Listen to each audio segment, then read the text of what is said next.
Saluda al que tiene al lado, dé gracias a Dios por la vida de esta persona que está hoy a tu lado. Que las bendiciones del Padre, del Hijo y del Espíritu Santo le cubran y le llenen plenamente. Vamos a continuar hoy y finalizamos el día sábado con lo que hemos venido hablando, que es el tema del miedo. Decíamos, estamos hablando de cuando nuestra agenda se contamina. Y una de las cosas adicionales a las que hemos visto anteriormente, hablamos de los malos pensamientos, de los falsos testimonios, del robo en todas sus expresiones, hablamos de las mentiras, hablamos del miedo. Vamos a continuar hoy y hoy vamos a hablar del miedo en el tiempo futuro. Decíamos el día martes que el miedo es una emoción que se caracteriza por una intensa sensación de gran tensión y angustia que atraviesa el cuerpo y el alma y que es generada por una percepción de un peligro, riesgo o daño que está sucediendo, que podría suceder y que inclusive ya pasó, que puede ser real o puede ser imaginario. Puede ser real la fuente, pero el desarrollo puede ser imaginario. Puede ser real tanto la fuente como el desarrollo, y puede ser imaginario tanto la fuente como el desarrollo. Y hablábamos el martes, hablábamos de que hay varios tipos de miedo. Y generalmente decíamos que hay un miedo de acuerdo con el tiempo presente y hay un miedo de acuerdo con el tiempo futuro. Y hablando de miedos en el tiempo presente, vimos algunos tipos de miedos. El primero dice el miedo a las consecuencias por la desobediencia. Muchas veces nosotros cuando vamos a hacer algo indebido, nosotros sabemos que podemos de alguna manera sufrir unas consecuencias, sabemos que esas consecuencias se pueden presentar, pero de alguna manera nosotros neutralizamos, adormecemos el miedo de hacer las cosas. O sea, no tenemos miedo por hacer algo, pero sí tenemos miedo a las consecuencias. Entonces, es algo muy importante. O sea, lo que uno ve, que vimos el martes, es que siempre el maligno utiliza un medio, utiliza un instrumento para convencernos de hacer algo y obviamente de que obviemos el miedo producto de las consecuencias. Y lo veíamos como está planteado en Génesis 3, versículo 10. Dice que después de haber desobedecido a Dios y de haber consumido del árbol el cual les fue prohibido, dice que Adán se escondió. Él se esconde y el Señor lo llama. Entonces el Señor le dice y le dice, bueno, Adán, Adán, ¿dónde estás? Y él obviamente se esconde. Cuando el Señor lo encuentra, dice, oí tu voz en el huerto y tuve miedo. Es una connotación bien importante que decíamos que producto de la primera mentira que está documentada en la Biblia, obviamente se genera una de las consecuencias es el miedo. Entonces, la primero, con respecto al miedo en el tiempo presente, son primero miedo a las consecuencias de la desobediencia. Hacemos algo y luego estamos nosotros preocupados de cómo, de qué va a pasar con nosotros, ¿cierto? De pronto no nos han autorizado a hacer algo y nosotros lo hacemos y luego estamos preocupados de ahora qué vamos a decir porque nos dijeron que no hiciéramos algo y lo hicimos. Entonces, ese es el miedo con respecto a las consecuencias de la desobediencia. Lo segundo, vimos el miedo a la venganza y el miedo a las amenazas de muerte. Estamos hablando del profeta Eliseo cuando fue amenazado por Jezabel, que era la esposa del rey Acab, lo amenazó de muerte y obviamente dice que él se llenó de miedo. Dice, y dice, Elías tuvo miedo. Elías es uno de los profetas, quizás el profeta más grande que existió en el Antiguo Testamento, y obviamente a través de él hubo unas manifestaciones tremendas del poder de Dios eh, sobre cosas que estaban delante del pueblo de Israel. Dice que este fue uno de los más tremendos profetas. Y obviamente en esta condición y en esta situación muy especial, dice que tuvo miedo y salió huyendo porque obviamente le tenía miedo. Igualmente hablábamos de las amenazas y de las venganzas y las amenazas de muerte, también lo que le pasó a Jacob cuando él robó la oración, la bendición de primogénito, la robó a su hermano Esaú, engañando a su señor padre. Y obviamente dice que él le tuvo miedo a su hermano y cuando él regresa de donde su tío Labán, regresa con sus dos esposas y las otras concubinas, regresa a encontrarse con su hermano, estaba latente una promesa que su hermano había hecho. Dice, cuando terminen los días de luto de mi padre, yo mataré a mi hermano, producto de lo que Jacob le había hecho a su hermano Esaú. Entonces, cuando van al encuentro, él hace una oración muy bonita. Yo les recomendaba que leyeran esa oración en Génesis 32. Es una oración muy bonita porque decíamos el martes que tiene dos componentes, un componente general y un componente particular. Un componente general en donde Jacob le recuerda a Dios, le dice, Padre, tú me dijiste que a donde fuera, tú me darías de comer, me protegerías y que volvería nuevamente bien a este lugar de donde salí. Pero en este momento tengo un problema, yo sé que tú has cumplido, obviamente le estaba regresando, tengo un problema en este momento que es el encuentro con mi hermano Esaú. Y dice claramente, Padre, y dice concreto, por eso es que a veces uno le dice a la gente que hay que individualizar, hay que ser muy específicos en ciertas cosas de la oración, porque obviamente a veces uno dice, Señor, Padre nuestro, danos hoy el pan nuestro cada día, perfecto, es algo general, pero tengo que decirle específicamente en el caso mío qué es lo que necesito, Señor. Necesito la provisión para pagar los recibos de la luz, los recibos del agua, para pagar la matrícula, para tal cosa, Padre, y estamos esperando, Señor, que la empresa tal nos desembolse sus pagos para poder cumplir con eso. O sea, uno tiene que ser específico porque a veces nos volvemos muy generales en la oración y obviamente no somos específicos. Pero aquí, claramente, Jacob es muy específico. Dice, líbrame, te ruego, de la mano de mi hermano, de la mano de Saúl, porque yo le tengo miedo. No sea que venga y me hiera a mí y a la madre con los hijos. O sea, él tenía miedo de que su hermano pudiera herirlo, asesinarlo y obviamente también a toda su familia. Obviamente todos sabemos que pasó todo lo contrario, producto de la oración que hizo Jacob al Padre. También hablamos de miedo al tiempo presente, miedo a la enfermedad y miedo a la muerte. Y hablábamos específicamente del rey Ezequías y el pasaje que está en Segunda de Reyes 20, del versículo 1 en adelante. Entonces, es una cosa bien importante. Hablábamos de dos connotaciones bien diferentes con respecto a esta sensación de miedo. Dice que el rey Ezequías se enfermó, el profeta apareció y le dijo, bueno, arregla todas tus cosas con tu familia porque tú vas a morir y de esta enfermedad no te curarás. Y el rey Ezequías dice que se fue a su cuarto, volvió la cara a la pared y oró hacia el Señor. O sea, aquí también hay una oración muy bonita, muy concreta, muy específica, con una respuesta inmediata de Dios. Así como la oración que hizo Jacob con respecto a su hermano, ¿cierto? Porque él le dice, líbrame de la mano de mi hermano. O sea, él ora y obviamente en lo que sucede, digamos tiempo después, cosa de un día, en lo que sucede, dice que uno ve la respuesta de Dios. Igualmente aquí con respecto al rey Ezequías. Dice, Señor, yo te suplico que te acuerdes de cómo te he servido fiel y sinceramente haciendo lo que te agrada. Entonces claramente le dice al Señor, Señor, yo te he servido fiel y sinceramente. Entonces, una pregunta con respecto a veces cuando uno va delante de la presencia de Dios, que a veces uno va únicamente a pedir y bueno, dice, bueno, ¿y usted qué ha hecho? O sea, a ratos uno tiene que mostrar que algo ha hecho, ¿cierto? Entonces dice claramente, Señor, yo quiero recordarte porque te voy a pedir.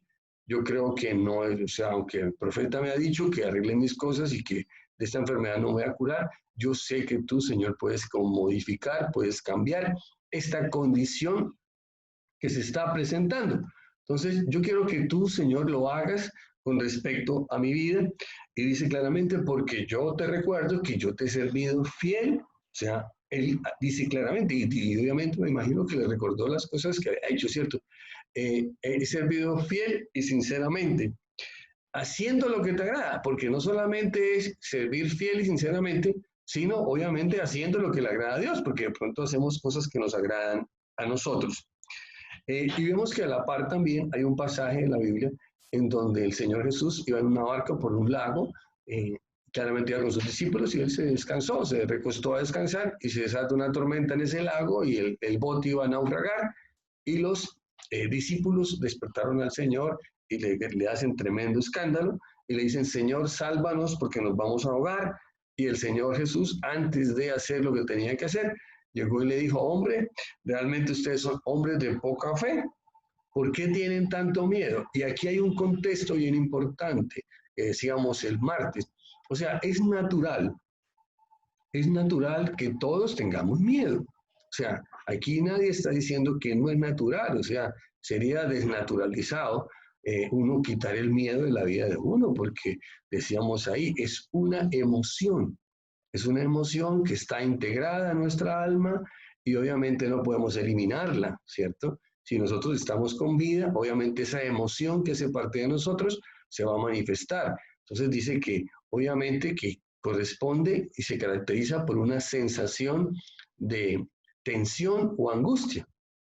Hasta ahí, ¿sí? Pero que esa sensación de tensión y angustia ante un peligro, daño o riesgo que puede estar pasando o va a pasar, pues obviamente se va a presentar, ¿cierto? Uno siente algún tipo de tensión o angustia cuando va a presentar un examen, ¿sí? ¿Sí? En estos días pasé una sensación de angustia de ese tipo y eso es natural porque iba a llevar mi vehículo a la revisión técnico-mecánica y preciso el día anterior a llevarlo a la revisión se dañó, digámoslo de alguna manera, se alteró el mecanismo de la caja de cambios y que no podía meter el cambio de tercera, cuarta y quinta, ¿sí? Entonces, claro, eso lo congestiona a uno porque al día siguiente se vencían los términos de la revisión técnico-mecánica. Entonces eso me generó una angustia, una opresión y luego al día siguiente pues ya no pude llevarlo a la revisión técnico-mecánica, buscar un mecánico, eh, hacer un diagnóstico y luego llevarlo al taller, ya estaba fuera de tiempo, estaba andando con el carro sin revisión técnico-mecánica y eso pues genera un tipo de angustia y finalmente ayer pues afortunadamente ya me aprobaron la revisión técnico-mecánica y obviamente también hubo que arreglar el vehículo. Entonces, pero una de las cosas que se marca una diferencia en el pasaje que está diciendo el Señor Jesús, dice dos cosas. Una, hombres de poca fe. Y dos, ¿por qué tienen tanto miedo? Entonces, claramente uno entiende que que el miedo, cuando se eleva el nivel del miedo, empieza uno a anular la fe y viceversa. Cuando la fe es fuerte, la sensación de tensión y angustia, pues obviamente no crece, ¿cierto? Ella se manifiesta y la persona la asimila y la va, digamos, la va socializando y la va asimilando y la va superando. Es lo que te quiero decir, por eso el reclamo del Señor Jesús a estas personas, ¿cierto? Que por qué estaban en esa actitud prácticamente en un escándalo terrible. También hablamos del miedo en el tiempo presente, es el miedo al ridículo. El miedo al ridículo es algo que todos tenemos nosotros asociado a lo que hacemos. Cuando el Padre Celestial, a través de la zarza que ardía y no se consumía, llamó al servicio, llamó al ministerio a Moisés, Moisés dijo, no, Señor, yo no sirvo. Yo no sirvo, ¿por qué? Porque es que yo no hablo bien. Yo desde hace mucho tiempo se me traba la lengua y realmente no me expreso bien y nadie me hace caso. Entonces, una de las cosas más tremendas en todo el tiempo es, digamos, el no podernos expresar bien o el tener algún defecto físico. Entonces, obviamente eso a cada uno de nosotros nos afecta y obviamente pues nosotros tratamos digamos, de manifestar ese miedo y de alguna manera nosotros camuflamos ese miedo que se puede presentar en nuestra vida, lo podemos camuflar de pronto haciendo una cara dura, una cara fuerte o lo que sea, pero realmente eso es. Y eso, obviamente, el miedo al ridículo es algo inherente en todas las cosas de nuestra vida. Pero una de las cosas que uno entiende, y yo explicaba, ¿no?, el martes, es que cuando uno logra asimilar eso que, digamos, eso que le genera el miedo por el efecto del ridículo, o sea, que a uno ya no se le da nada, digamos, el ridículo, ¿sí? Que la gente venga y le diga, y le saque su defecto en la cara, digamos, sí, yo no puedo hacer nada con mi nariz, si es así, yo desde que soy así toda la vida y todo el tiempo me han tomado el pelo de esa nariz, pero bueno, yo ya no le paro bolas a eso porque ya lo socialicé, ¿cierto? Y ahora ya, después de tantos años, ya no ni le paro bolas a eso, ¿cierto? Yo decía algo simpático, decía el martes, yo decía, la ventaja de los feos es que con el paso de los años realmente seguimos siendo igualmente feos. El problema de los simpáticos es que con el paso de los años dejan de ser simpáticos y se vuelven feos. Entonces eso es un problema bien tremendo, como lo vamos a ver ahora en la predicación de hoy. Otro tipo de miedo del tiempo presente es el miedo a la prueba o al examen, ¿cierto? Dice que Pedro vio al Señor Jesús caminando sobre las aguas y él quiso irse, yo puedo ir a ti. Entonces le dice, sí, ven Pedro. Y Pedro empezó a caminar sobre las aguas. Pero cuando vio la fuerza del viento, dice que Pedro tuvo miedo. Entonces en ese momento dice que se hundió. Entonces, una de las cosas bien importantes de ese mensaje es que cuando, o sea, uno no puede, o sea, si usted mira, todos los discípulos de Jesús se quedaron en la barca. Ninguno realmente quiso asumir la prueba de caminar sobre las aguas, ¿cierto?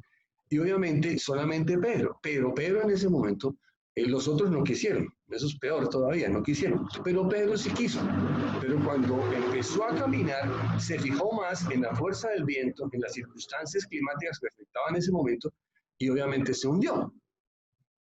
Cuando uno entiende que todo tiene sus dificultades y empieza uno a, digamos, a poder uno enfrentar la prueba, entonces uno se da cuenta de algo muy interesante, ¿sí? O sea, nosotros tenemos generalmente, somos afectados, tenemos algún problema con respecto a antes de una prueba, pero cuando uno empieza a hacer pruebas y pruebas y pruebas, a veces uno le quiere sacar el cuerpo a la prueba, ¿sí? Y realmente todo lo que consiste en la vida, toda la vida, es una sola prueba. Entonces uno dice, pues realmente la única forma de evitar la prueba o estar uno siendo probado constantemente, ¿cierto? Una prueba de selección de personal, una prueba de un examen, una prueba de conducción, o sea, todo es una prueba. Y entonces cuando uno no quiere que sencillamente, entonces sencillamente usted le toca que se quede estancado. Entonces los que quieren progresar, avanzar, tienen que dar el paso hacia adelante y obviamente no estar mirando lo difícil de la prueba o el viento para no hundirse. Miedo a ser descubiertos. Cuando uno realmente está haciendo algo indebido, una de las cosas que tiene lo indebido es que tiene como una sensación, a veces la gente como que le agrada ese misterio de lo indebido, ¿sí? Pero obviamente todo el mundo le tiene cosa al ser descubierto. ¿Por qué? Porque cuando lo oculto sale a la luz, pues uno queda realmente expuesto y queda uno muy mal parado y obviamente todo el mundo le va a decir, oye, ¿usted por qué lo hizo? O sea, eso no tiene sentido, tal cosa, tal otra, ¿sí? Y empieza uno a decir, no, es que yo no sé ni por qué lo hice, es que fue algo extraño. Y obviamente, pues ese es el miedo a ser descubierto. Dice que Pedro, estaba el Señor Jesús, había sido detenido, estaba en el patio del sacerdote Caifás, lo estaban interrogando, y los que estaban ahí dijeron, oiga, usted es de los discípulos de Jesús. Pero le había dicho al Señor que lo seguiría a donde fuera. Y en las primeras de cambio, tal como le dijo Jesús, dice que lo negó a Jesús. Entonces es una cosa bien interesante. Él le dio miedo, dice que tuvo miedo de que fuera descubierto, y dice que empezó a hablar mal, o sea, a maldecir, a decir groserías, y finalmente negó a Jesús. Dice, no, yo sé, Señor, yo juro que no lo conozco. Bueno, por el miedo a ser descubierto. Muchas personas, digo yo, no tienen sentido, muchas personas buscan de Dios y son como cristianos ocultos, son cristianos de la secreta, ¿sí? O sea, no somos evidentes en lo que somos. De hecho, pues hay mucha gente en el mundo que profesa el cristianismo, que busca de Dios, pero hay algunos que quieren como agradar a otras personas, agradar al mundo, y obviamente viven escondiendo su verdadera realidad. Entonces, no, sencillamente yo busco de Dios, yo tengo claro, puedo dar el testimonio de lo que Dios ha hecho en mi vida, y pienso que es importante. Entonces, yo le quiero dar en primer lugar a Dios y luego a todos los que estén ahí debajo. Pero en primer lugar se lo doy a Dios y obviamente pues no tengo ningún miedo en manifestar mi búsqueda de Dios y obviamente lo que Dios ha hecho en mi vida y yo quiero compartir ese testimonio. Y finalmente, uno de los miedos más grandes es ser abandonado por Dios. Dice que Saúl desobedeció a Dios, un mandato directo de Dios, y dice que Dios fue desechado por Dios.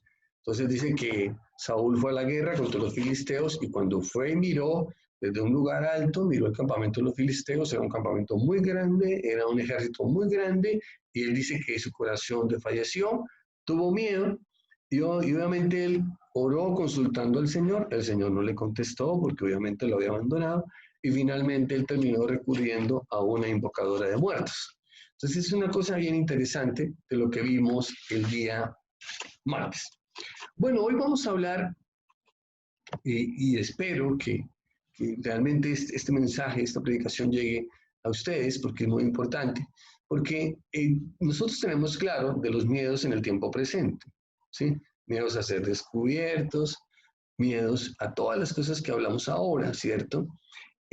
Pero hay algo que también tiene que ver no solamente con el tiempo presente, porque decíamos que el miedo es una emoción sobre un peligro, riesgo o daño que puede suceder en el tiempo presente o en el tiempo futuro. Entonces, hay un miedo en el tiempo futuro. Y entonces, uno de los grandes miedos es al futuro. Así de sencillo. Entonces, claramente. Y muchas veces ese miedo al futuro nos bloquea y no podemos disfrutar el presente. Muchos de nosotros, cuando estamos en la universidad, empezamos a pensar, bueno, ¿y qué vamos a hacer cuando me gradúe? ¿Sí? Y así de simple. Y cuando se acerca la fecha de la graduación, lo mismo pasa con el bachillerato. Bueno, eso me pasó a mí, no sé a ustedes, de pronto ustedes no. Y cuando viene la fecha del bachillerato, uno empieza a decir, bueno, ¿y ahora qué? ¿Ahora cómo vamos a hacer para entrar a la universidad? Ahora están las pruebas a ver. Antes habían los exámenes de admisión, ahora son las pruebas a ver. Y la verdad es que no estoy preparado, es que no sé ni qué carrera pueda escoger, etcétera, etcétera. Y empieza como ese caos, ¿cierto? Bueno, y si no paso en la universidad, ¿qué voy a hacer? Etcétera. Bueno, y lo mismo pasa cuando uno está en la universidad. Bueno, cuando termine, ¿qué voy a hacer? ¿Sí? Y a veces le pasa a uno como siempre, y falta, no falta la persona que le dice, ¿sabe qué? Esa carrera que usted estudió no sirve para nada. Esos son puros desocupados. Esos ingenieros hay por montones. Administradores por montones. Contadores por montones. ¿Sí? Y todo el mundo así. Médicos por montones. Eso hasta los médicos están parados hoy. Y así entonces uno le entra como cosas. Entonces una de las cosas bien importantes con respecto al futuro es que si uno permite que el miedo al futuro lo bloquee, pues termina que uno no disfruta el presente. Y la realidad es que nosotros lo que vivimos es el presente. El miedo al futuro implica dos cosas. Una, anticiparse a lo que va a ocurrir en forma de malos presagios o desenlaces desastrosos. Yo en estos días, con el ejemplo que le dije, la revisión técnico-mecánica, yo todos los días, o sea, y yo obviamente yo lo digo porque me pasó. Uno todos los días, ay señor, que no me vayan a coger los del tránsito porque me quitan el carro y me meten una multa grande, ¿sí? Entonces uno andaba como con eso, entonces uno todo el tiempo como que... Y entonces yo decía, y le contaba a mi esposa, yo decía, pero imposible que en 12 años que yo llevo conduciendo al carro, solamente 2 veces en 12 años me han detenido para revisar los documentos del vehículo en 12 años. Entonces, pero uno iba, que mejor dicho, con qué, sí, iba como dicen ahí, iba todo ansioso, iba todo tensionado, porque no sé, y buscando las calles así, bueno, por esta calle como que no se paran los de tránsito, etcétera, etcétera. Entonces, eso es, ¿sí? El miedo al futuro implica anticiparse a lo que va a ocurrir en forma de malos presagios o desenlaces desastrosos. Entonces, si uno le duele el estómago, entonces es alguna cosa muy grave, ¿sí?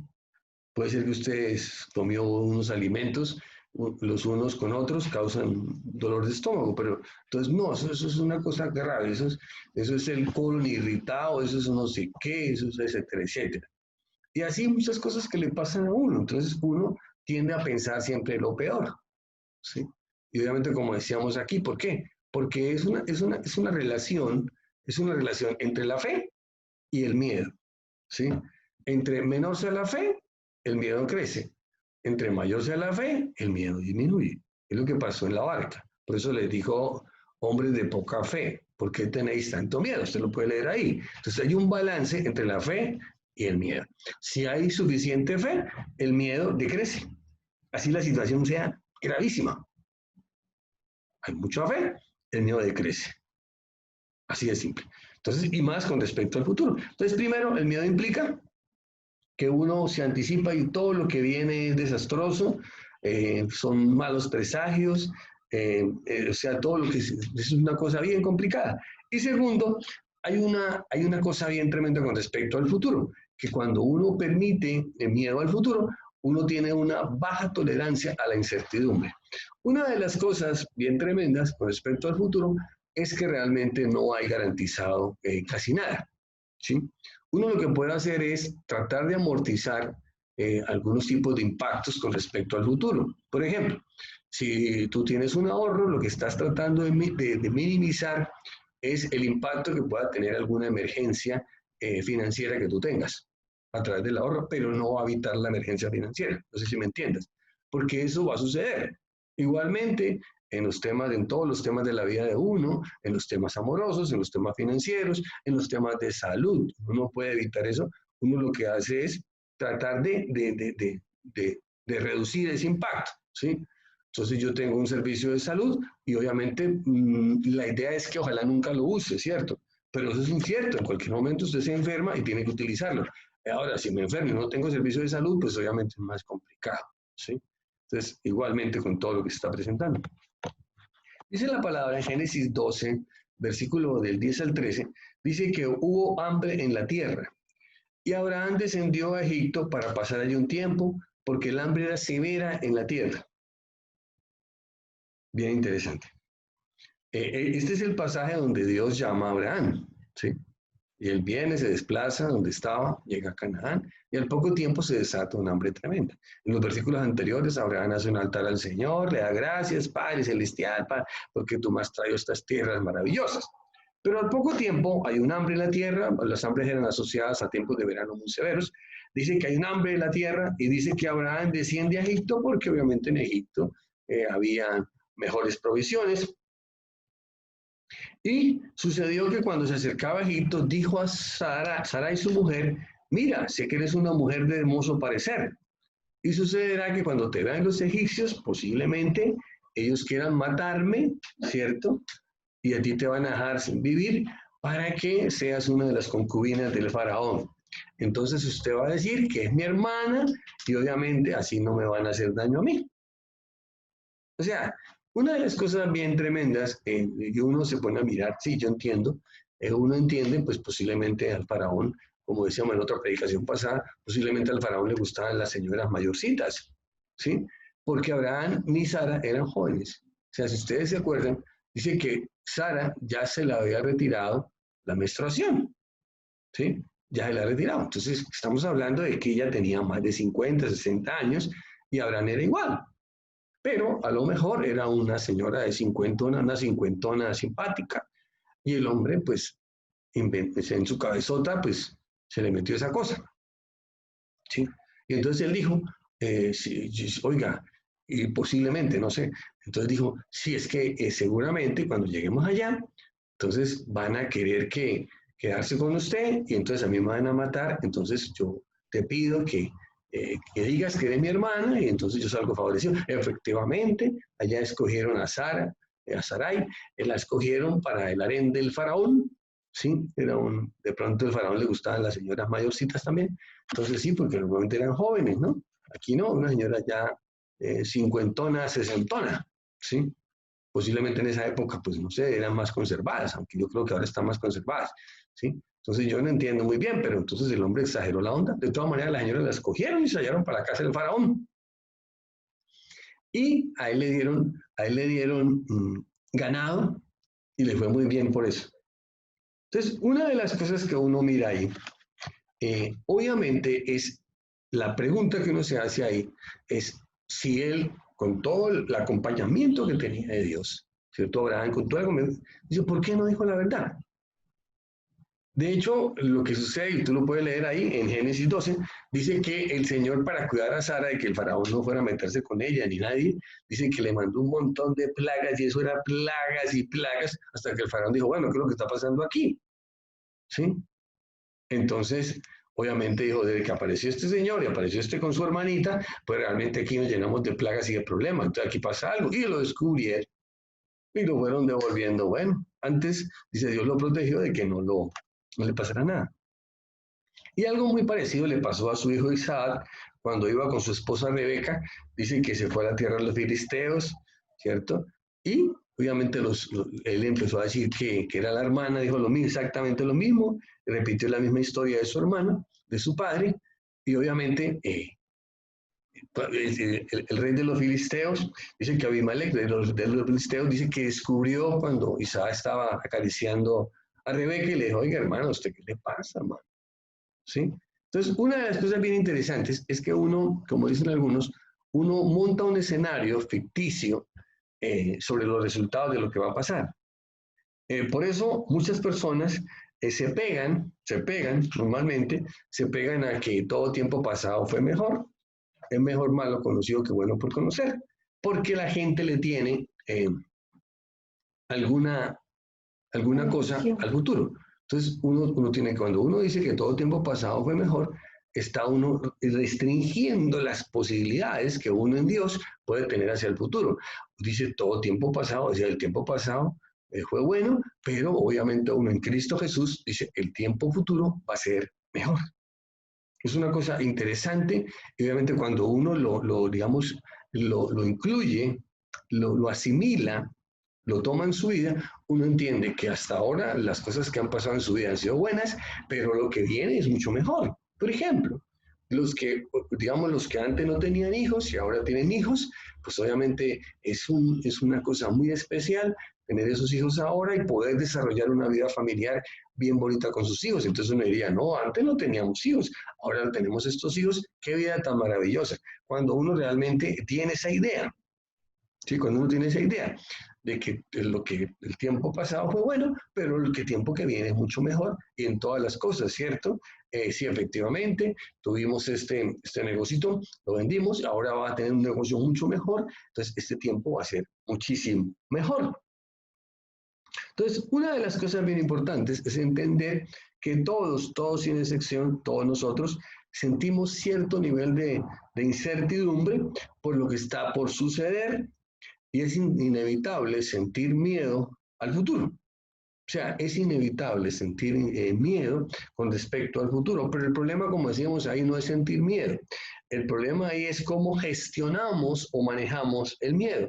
Entonces, con respecto al miedo, usted puede entender que todas las personas, uno lo primero que hace con respecto al miedo de lo que está por venir, lo primero que tiene es que asimilarlo. No hay nada que hacer. Se venció la fecha de la revisión técnico-mecánica, entonces yo tengo que asimilarlo. ¿Y ahora qué vamos a hacer? Y como, o sea, y como chistoso, me fui y le preguntó al alférez que estaba allí en José Center parado. Y le preguntó, oiga, señor alférez, es que resulta que llevaba el carro a revisión técnico-mecánica y resulta que la caja se me dañó, hermano, y usted que tengo el carro en el taller. ¿Qué puedo hacer? Y el tipo ahí me miró, me dijo, hermano, échese la cruz y váyase con cuidadito. Entonces yo dije, pero ¿cómo así? No existe en la nota, o sea, una cosa, estamos hablando de las leyes del hombre, ¿no? No las leyes de Dios. Estamos hablando de las leyes del hombre. Entonces dice, no existe una normatividad donde pueda suceder ese hecho, digamos que la persona se accidente y se le pasa el tiempo de la revisión, o que el carro se le dañe efectivamente días previos a la revisión y que uno pueda como pedir un permiso o algo así.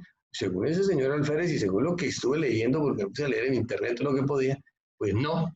De verdad, la única opción que quedó fue no echarme la cruz, pero sí orar, e irme con cuidadito, buscando todas las calles, bien, bueno, por aquí no hay alférez, se paran en no sé dónde y tal, y un mapeo, tengo que hacer un mapeo no del COVID, sino un mapeo de los alférez, para uno poder hacer todas las vueltas, ir al taller, reparar el carro, y luego llevar la revisión técnico-mecánica.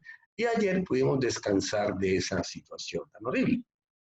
Entonces, una de las cosas con respecto al miedo al futuro es que es inevitable. O sea, va a suceder, ¿sí? Y van a suceder cosas, pues, algunas cosas buenas, algunas cosas desagradables. Entonces, obviamente, esa situación no se puede evitar. O sea, el miedo es inevitable, ¿sí? Lo que sí se puede es gestionar todo lo que tiene que ver con lo que está generando el miedo Y podemos manejar esa emoción. Entonces uno tiene primero que asimilarlo, procesarlo y finalmente encontrar una solución, como pasó con el tema de la revisión técnico-mecánica. Entonces, una de las cosas bien importantes de entender con respecto al miedo al futuro es que el miedo al futuro está asociado a la ansiedad anticipadora. Yo cuando leí oiga, de verdad, es que uno siempre está anticipando lo mal que le va a ir. ¿Sí? Uno siempre está, uno en lugar de, o sea, uno decreta una cosa, ¿no? Yo decreto, Señor, que todo lo que prepare hoy lo voy a vender. Yo decreto, Señor, que todo lo que hoy voy a poner en este estante se va a vender, que hoy voy a vender bastante, coloco una meta. Bueno, hay algunos que siempre dicen lo mismo, Señor, que hoy venda bastante. No, pues diga cuánto es bastante, porque es que el problema es que no se sabe, ¿sí? Puede ser que usted necesita vender 1.000.000 diarios y resulta que de pronto bastante son 50.000 pesos. Entonces hay que uno sí, como después te digo, o sea, una cosa es decir, Señor, que venda bastante, pero necesito vender hoy, necesito vender 500.000 pesos. ¿Sí? O sea, Padre Celestial, que el tiempo me rinda. Bueno, pero ¿para qué y por qué? Así es sencillo. Porque es que yo te digo, o sea, hay gentes que son felices haciendo oraciones generales, pero no concretos, es para por esto, con nombres. Así, Señor, líbrame de la mano de mi hermano Saúl, porque el tipo quiere matarme a mí y a toda mi familia.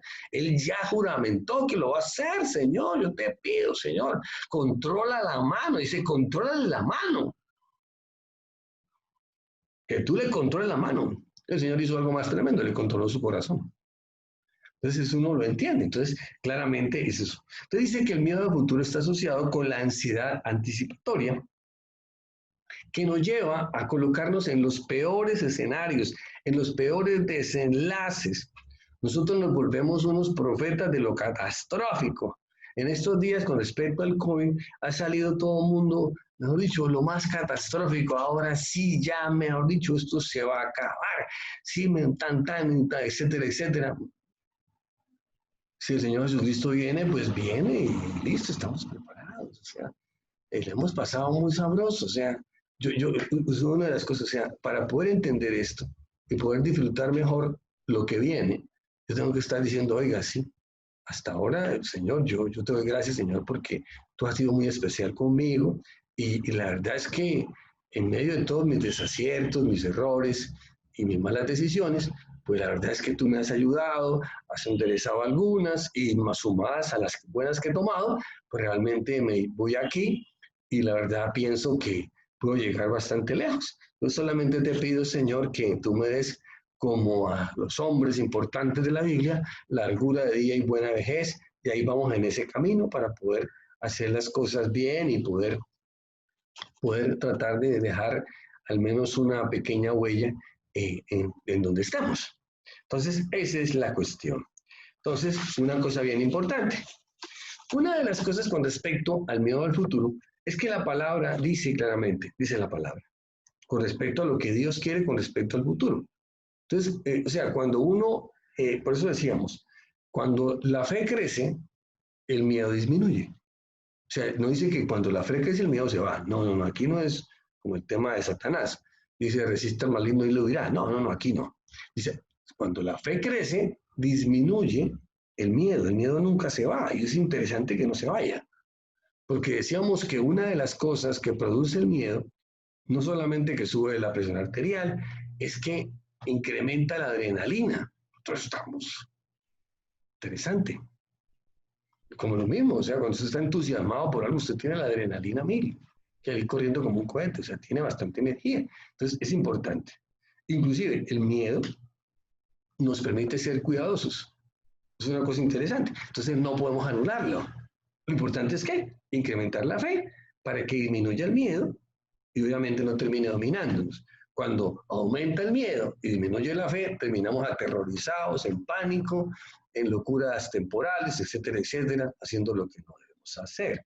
Entonces, una de las cosas bien importantes es entender con respecto al miedo al futuro que la palabra dice, Señor, tu palabra dice, es una promesa bien importante de Dios que dice que yo sé los planes que tengo para ustedes, declara el Señor, planes de bienestar y no de calamidad, para darles un futuro y una esperanza. Entonces uno lo que tiene es que meterse, adentrarse, y coger este pedazo y obviamente ya colocarle un nombre, a Jeremías 29, versículo 11, colocarle un nombre. Señor, tu palabra dice, Señor, yo no he podido entender cuál es bien mi futuro y obviamente no sé. Y la verdad es que si yo puedo meterme en lo que tú quieres para mí, yo puedo entender que todo lo que pasa, ¿cierto? Los planes tuyos son de bienestar. Y obviamente yo tengo que quitarle el proceso de calamidad y obviamente tenerle como tanto miedo a la calamidad en lugar de uno incrementar la fe por el bienestar de los planes de Dios y que obviamente van a garantizar un futuro y una esperanza. Es lo primero. Lo segundo, con respecto a esa relación con Dios.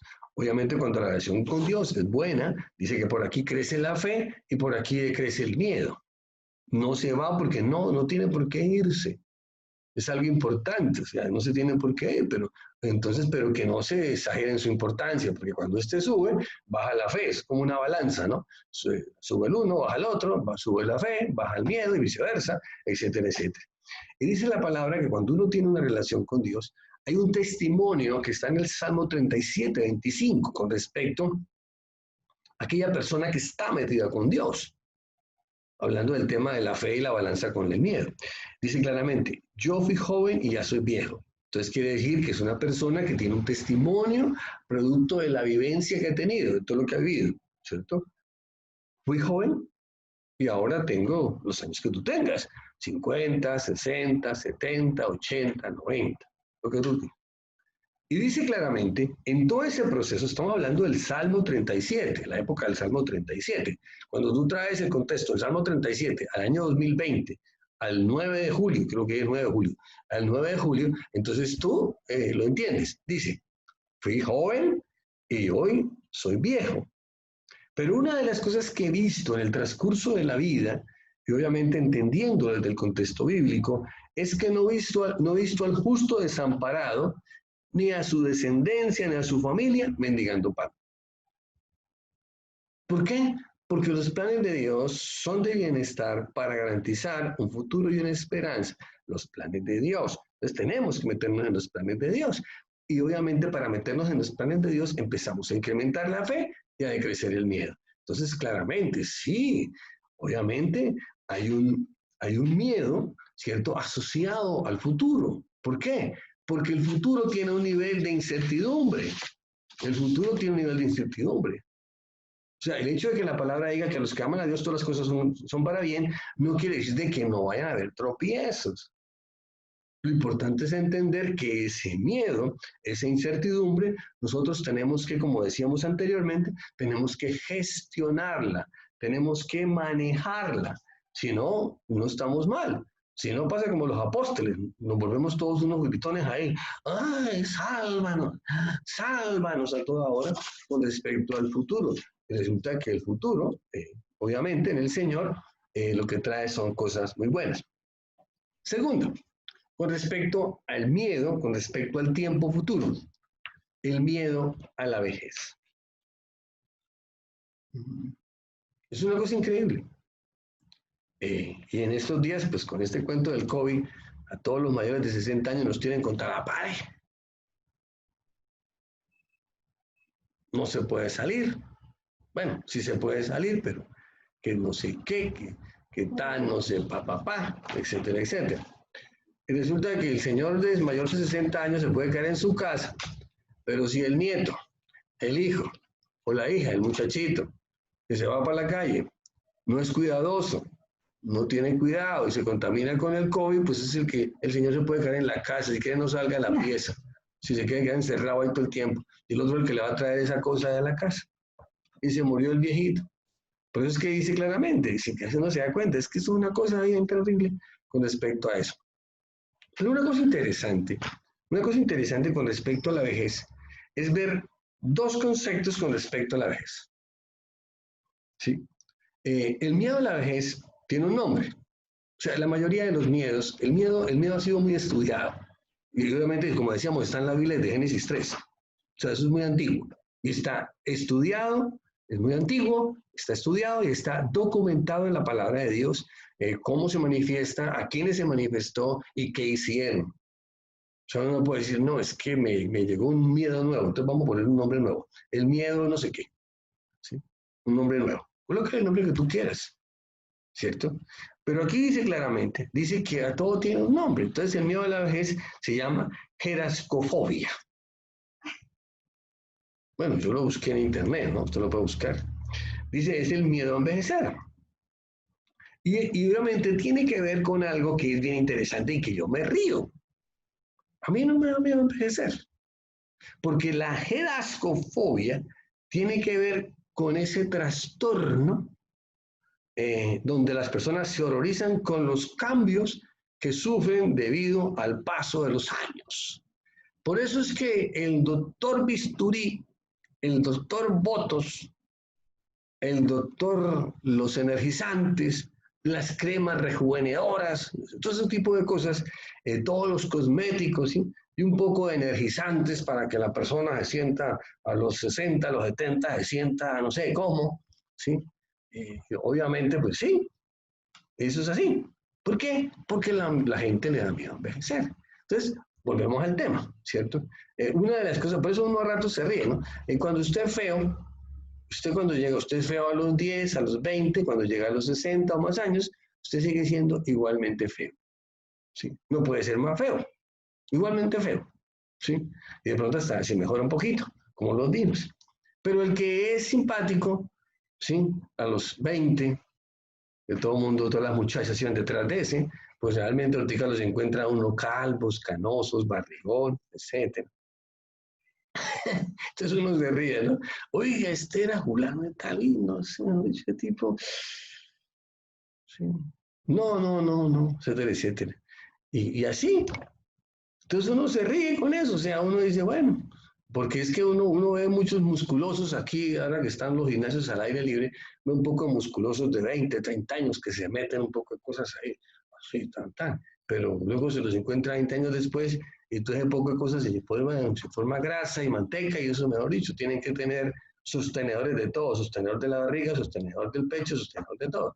Entonces es tremendo, ¿no? Es algo interesante. Entonces esa es la gerascofobia. Es el miedo a la vejez, ¿sí? Hay gente que todavía se las da de viejo verde, vieja verde. Todavía dejemos esa vaina, eso era cuando teníamos, sí, o sea, dejemos esa vaina, eso era cuando teníamos 20, 30, 40, hasta 50, digámosle que hasta ahí. No, es que yo todavía me siento, no sé, todavía me siento, mejor dicho, que no, dejen la vaina, hermano.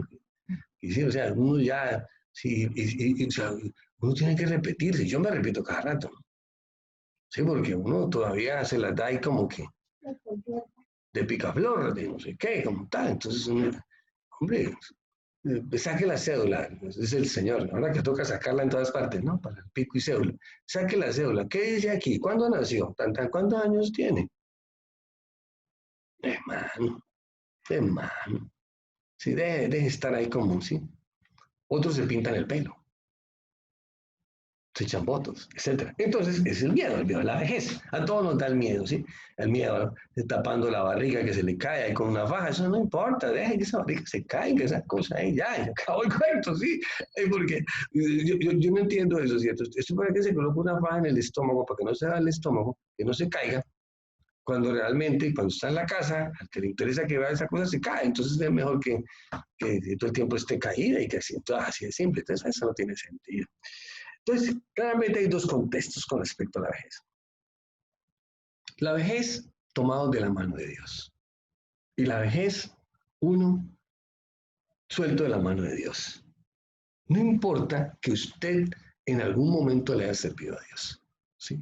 Es lo que sigue, porque es que yo le puedo haber servido a Dios hasta los 70 años y ahí para atrás me descarrilé, o lo que sea, ¿cierto? O realmente le estaba sirviendo ahí regular a Dios. Entonces hay dos contextos. Uno, el concepto de la vejez, visto desde estar tomado de la mano de Dios, y el concepto de la vejez cuando uno está tomado de la mano de Dios. Entonces, lo primero, dice Génesis 25, y a mí esto me ilusiona y me parece bonito, hay otros versículos también, sobre el tema de la largura de días y buena vejez. Dice Génesis 25, versículos 7 al 8. Abraham vivió 175 años y murió en buena vejez. Ah, o sea que no andaba con una bala de oxígeno pegado aquí, ¿sí? Le traían la vacinilla ahí al puesto porque ya no tiene fuerza para el inodoro, etcétera, etcétera. Luego de una vida larga y satisfactoria, dice esta versión. Interesante. 175. Bueno, ya no vivimos 175, pero bueno, de pronto sí le apuntamos a lo que vivió Moisés, 120. Puede ser. Pero aquí dice claramente que tenía una vida, una buena vejez, una vida larga y satisfactoria. Dio su último suspiro y se reunió con sus antepasados al morir. O sea, ya cumplí todo lo que me mandaron a hacer, he dejado un legado muy importante, etc. Y obviamente, ahora que fui a la revisión técnico-mecánica y que se dañó el tema de la caja de cambios, sí, tenía unos, afortunadamente, es que la gente es terrible, ¿no? Fui al diagnóstico y dijeron, no, señor, eso es una cosa muy grave, hay que bajar la caja. Eso fue los engranajes, eso está no sé qué, que si sé cuándo. Eso es un trabajo es un trabajo complicado, dije, bueno, señor, ¿y no me dará un diagnóstico? Sí, el diagnóstico le vale 100,000 pesos. Y apareció alguien por ahí y dijo, no, tranquilo, hagamos una cosa, hermano, para que no le corren el diagnóstico. Lleve a esta persona aquí y esta persona le hace una revisión de campo. Entonces se montó el mecánico en el carro. Luego dijo el hombre, hermano, esto no es problema de piñones. Y entonces el señor dijo, no, esto es problema del selector de cambios, ¿sí? ¿Y eso qué es? Dijo, no, lo que pasa es que hay una cosita que parece como una araña, ¿cierto? Y él engancha los cambios y lo que se le daña son los bujes y y cambia los bujos. Ah, sí. Y entonces el tipo me dijo, mano, pero yo vi que le hago el trabajito, yo tengo un tallercito ahí, se lo hago allá en mi taller el sábado. Le cobro más baratico que aquí es muy caro. Dije, bueno, mano, ¿y qué? Y entonces resulta que mirando la cosa, había un empaque de la caja de válvulas del motor que estaba chorreando, eh, el, tema, el tema del líquido de frenos, bueno, tocó hacerle un poco de cosas ahí. Y cambiar los repuestos de los bujes y quedó esa caja volando, que ese carro que sale volando solito, ¿sí? Pero nosotros no podemos hacer eso. Algunos creen que con los votos, algunos creen que con ese poco de bebidas energizantes, ¿sí? Eh, como que el de 70 se va a creer de 50. No, eso es mentiras. ¿Sí? Ni su cuerpo se lo cree, ni su mente tampoco. Es un engaño, es un engaño. Que tomes esta pepa, la cosa. Eso está como los gorilas esos que estaban allí aquí.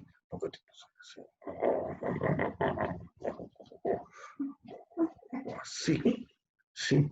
A los 50 están noqueados, todo afuera. Es que la gente no entiende cómo funciona el cuerpo. Pobrecito los riñones, pobrecito el hígado, el páncreas, tú sabes, esos poco de cosas que se mete la gente, acaban con eso. Después a los 50, 60 están reventados todos por dentro ahí. No hay hígado, no hay riñones. Los acabamos con ese poco de esteroides anabolizantes ahí, los gorriones así. Entonces ya, sí, todo a uno le da risa. Entonces, es una cosa bien importante.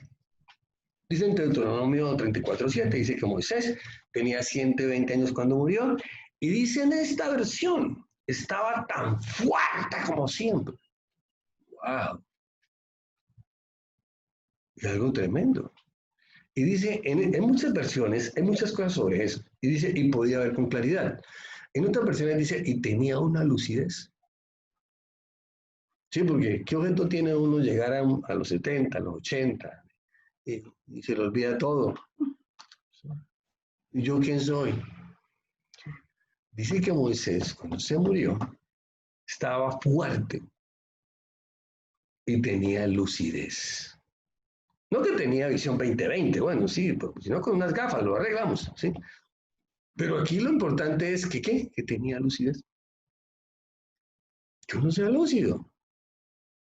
¿Sí?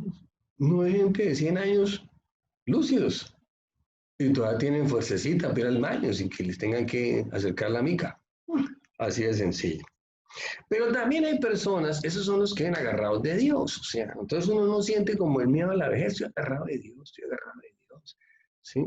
Porque hay gente que llega a los 50 y le duele todo, eso, mejor dicho, toca darle dolorán para todo, todo dolorán, dolorán, ¿sí? Porque le duele todo. ¿Dónde le duele? Pues en todas partes, ¿sí? ¿Cómo hacemos? Toca escanearlo para todos los lados para ver dónde, ¿sí? Dolorán, todo le duele el ojo, le duele la oreja, le duele todo, etcétera, dolorán. Dice que estas personas estaban tomadas de la mano de Dios y duraron primero mucho tiempo, una buena vejez, porque es buena, porque tenían lucidez mental, porque dice que se eran fuertes, pues podían hacer sus negocios, no eran un estorbo, no eran un mueble que arrinconamos en una esquina, eran personas que todavía pensaban y manejaban y lideraban desde su posición, porque tenían la lucidez, porque es que la lucidez no la pueden quitar. Ya no podemos hacer otras cosas que hacíamos cuando estábamos más jóvenes, pero si tenemos la lucidez, podemos ser unos asesores, hacer cosas, escribir cosas, hacer muchas cosas brillantes que solamente se pueden hacer producto de tantos años y la experiencia de los años. Pero también hay personas que vivían desafados de Dios. Había un sacerdote en 1 Samuel 2, versículo 31, dice que había un sacerdote que los hijos de él, que eran también sacerdotes, hacían lo que se les daba su voluntad con las ofrendas y con las señoras que ayudaban en el servicio en el templo, etcétera, etcétera. Y vino palabra del Señor y le dijo, viene el día en que toda tu familia perderá importancia. Van a ser raíz de por aquí. Ninguno de tus hijos llegará viejo. De una vez le dijo, todos se van a morir. Los pocos que queden como sacerdotes te harán sufrir mucho y también morirán jóvenes, y tú serás testigo del bien que haré a mi pueblo. Entonces, claramente, él era el sacerdote Elí, que sus hijos hacían locuras y él se hacía loco. Hay muchos papás se hacen los locos con las cosas que hacen los hijos. Le dicen, vea que su hijo está haciendo tal cosa. No, no, no, no, no. Es que le tienen rabia a mi chinita, a mi chinito. Le tienen rabia, ¿sí? Es que le tienen envidia. Bueno, está bien. Por eso digo, o sea, los padres que son medio miopes para ver todas las cosas malas que hacen los hijos, no son de ahora, ¿sí? No son de ahora.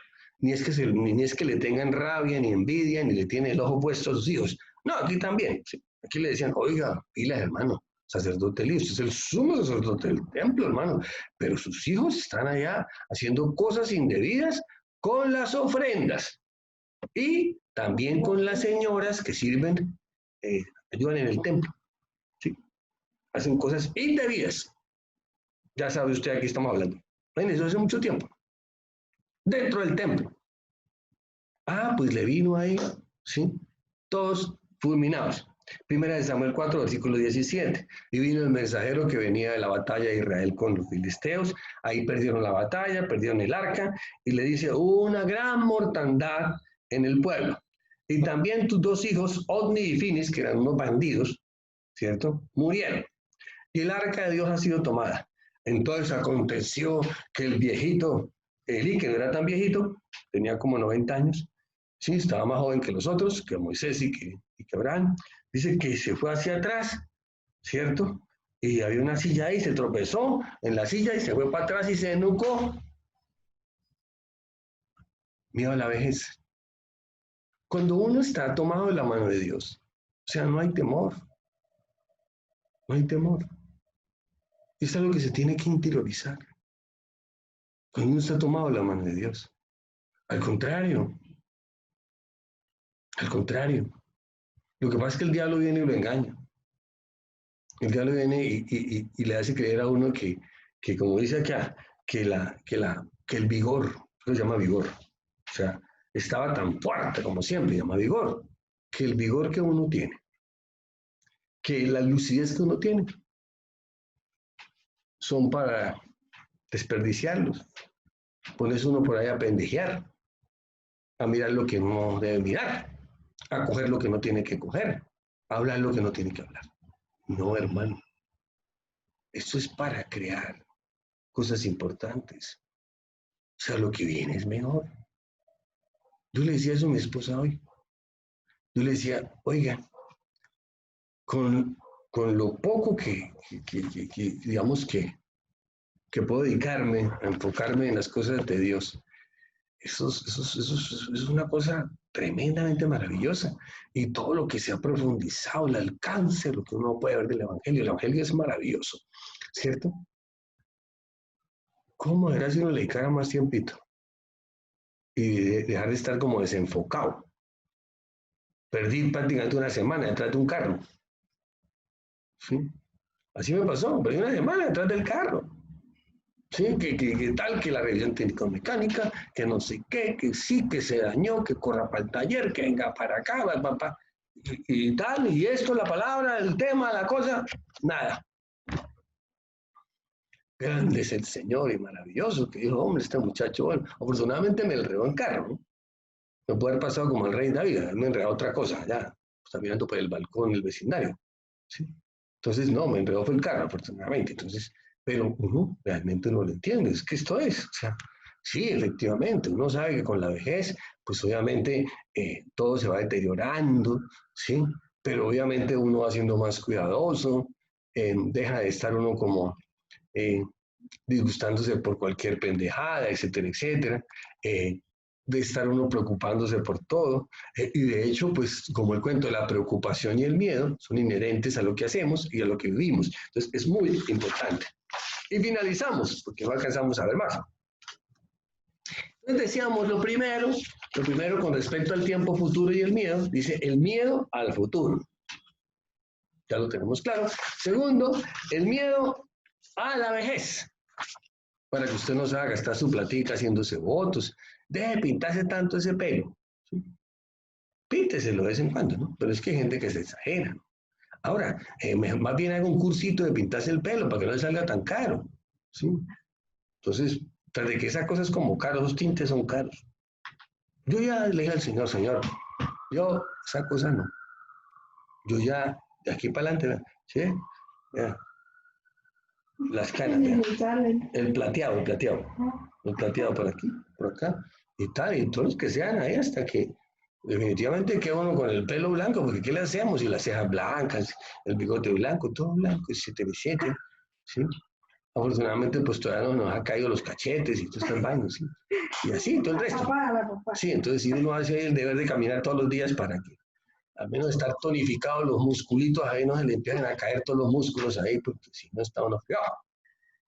Entonces, primero, el miedo al futuro. Segundo, el miedo a la vejez. Y tercero, el miedo a lo que a uno le da más miedo, el miedo a la pobreza. ¡Ay, no, qué horrible! ¿Sí? Y resulta que me puse a averiguar y resulta que existe una cosa que define el miedo a la pobreza. Se llama la aparofobia. La aparofobia es el miedo y el rechazo hacia la pobreza y hacia los pobres. ¡Wow! Y resulta que algo que entendí y algo que estoy tratando de desarrollar, porque alguien puede decir, no, ahora usted ya inventó un montón de espíritus. No, es que están en la Biblia. Dice que salió un espíritu de mentira. La Biblia también habla de un espíritu de confusión. No tuve la oportunidad de buscar el espíritu de pobreza, pero yo creo que sí existe un espíritu de pobreza. Sí, sí. Porque es un espíritu que nos lleva, es un espíritu de pobreza y de miseria. Porque la intención es que esa persona no produzca y no multiplique. Y que la persona viva una vida de carencias en donde esté a toda hora pidiendo y obviamente viviendo gratis de los demás. Estas personas tienen una mentalidad de mendigos, las cual obviamente le genera a los demás lástima para que todos los demás le den. ¿Sí? Es un espíritu que domina a la gente. Una de las cosas bien importantes es que cuando uno habla de este espíritu de pobreza o de miseria, no se refiere a que las personas tengan carencia o falta de recursos, sino que se refiere a la carencia o falta de capacidad para generar recursos. Vuelvo a repetirlo despacio. El espíritu de pobreza que se le mete a la gente, y por eso es que la gente es vendedora de eso. Entonces, ¿qué sucede? No es que le falten recursos, sino que les falta es capacidad para trabajar esos recursos y de esos recursos generar más recursos. Eso hace el espíritu de pobreza. Simple, sencillo. Entonces, cuando uno permite que ese espíritu de pobreza se le meta en la cabeza, se le meta en la mente, obviamente como dice la palabra en Proverbios 23:7, pues como piensas dentro de sí, así es. No, es que, es que ya todo me sale mal, pues todo le sale mal. Es que otro se mete primero, pues usted siempre llega tarde. ¿Sí? No, es que yo nací pobre y así me quedaré. Es un espíritu de pobreza. Hay personas que les encanta siempre estar como mostrando la pobreza. Y es un miedo a eso. O sea, entonces claramente, una persona con mentalidad de pobreza es víctima de un espíritu de pobreza. Y ese espíritu se establece en la persona con el propósito de impedir que camine en la plenitud de la victoria obtenida por Cristo en la cruz y en las bendiciones y el cumplimiento de las promesas que están en el Evangelio para los hijos de Dios. Interesante. Y obviamente nosotros no vamos a poder cumplir la voluntad de Dios, ¿sí? De ser prosperados, de que nos vaya bien, etcétera, de saber utilizar los recursos. Y entonces normalmente nosotros siempre estamos hablando de la escasez y estamos hablando de la pobreza. Es que no nos alcanza, es que usted no sabe, es que a usted no le ha tocado. Yo solamente puedo decir como testimonio,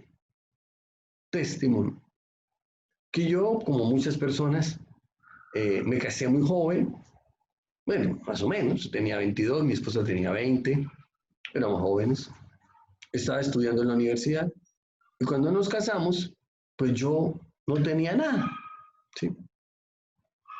Eh,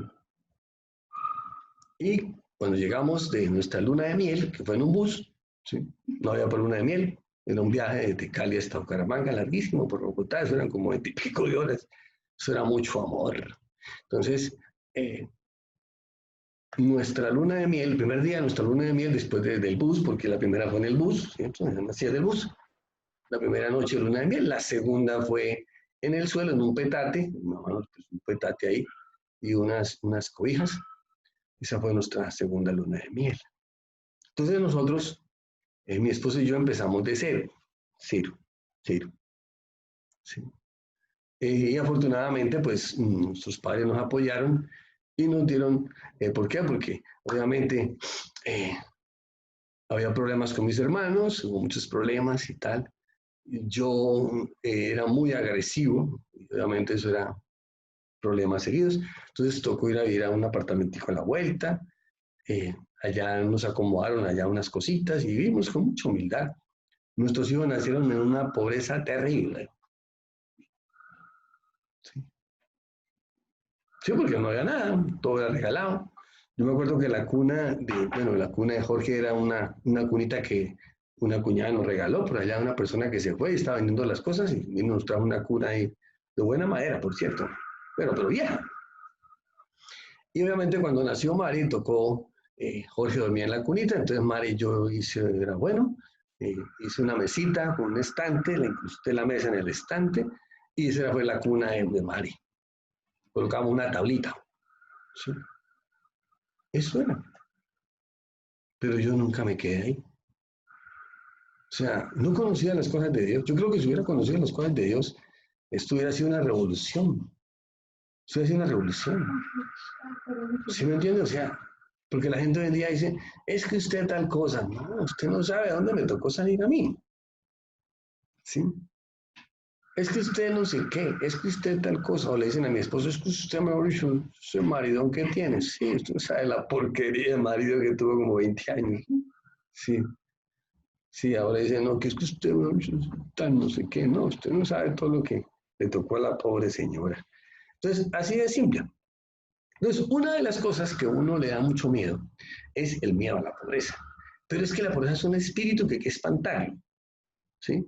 Hay que espantarlo. O sea, porque es que cuando uno ve, porque es que un rato se da cuenta de que hay personas que como que en lugar de sacar ese espíritu, porque sí hay que sacarlo, ¿sí? Hay que sacarlo, les gusta como que les ronda mucho el espíritu de la pobreza y la escasez y la miseria. Hay que sacarlo de su vida, para que se vaya y no vuelva, porque está en nuestra mente, se viene a nuestra mente, y nos genera miedos, nos genera miedos, miedos a prosperar, miedos a ser mejores, miedos a todo. Eso es un espíritu de pobreza. Yo lo tenía, yo lo tenía. Y yo me he dicho, sí. Y por eso es que ese espíritu de pobreza, que cuando viene y le dice, no, es que usted quiere tener, vea, robe, sea corrupto. Así de sencillo. Y lo que trae uno es más pobreza. Así de sencillo. O sencillamente uno ahí se conforma como está. Y nosotros no estamos llamados a eso. Dice la palabra, no os conforméis. ¿Sí? Entonces uno no se conforma, yo no me conformo. Yo aquí donde estoy sentado estoy pensando, ¿qué sigue? ¿Qué sigue, Señor? ¿Qué sigue? ¿Qué sigue? ¿Qué sigue? ¿Qué sigue? O sea, me queda poco tiempo, Señor. No sé, 30 años, 40 años, me queda poco tiempo, ¿cierto? Me boté un montón de tiempo cuando era más joven y más fuerte, más dinámico, ¿cierto? Haciéndole el juego al mundo, en la bailada y la rumbeada, el trago, las mujeres, etcétera, todo lo que tú quieras, ¿sí? Y ahora me queda poco tiempo, Señor. Entonces, ¿qué sigue? ¿Qué sigue?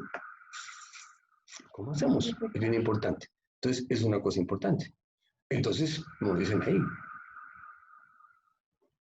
que crezca la fe y que baje el miedo. Nunca va a desaparecer. Obviamente crece la fe, baja el miedo y obviamente podemos hacer cosas extraordinarias con nuestra vida.